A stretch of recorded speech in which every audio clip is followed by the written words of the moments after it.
thank you. I would like to welcome all of you.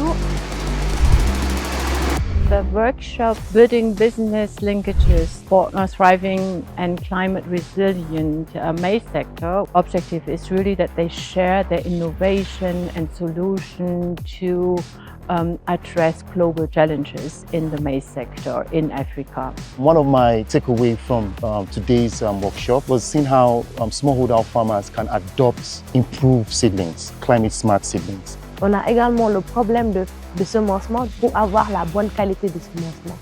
Mais grâce à cet atelier, encore une fois, on a trouvé un résultat parfait pour pouvoir trouver la solution. We got to see the heavy investment in infrastructure and quality assurance management systems that have been set up in the grains and cereals management. The workshop was a quite good opportunity working together with private sector, with different companies, and I think they will be able also to grow their business, to fulfill the big task to ensure food security, but of course also to ensure that the economies will grow.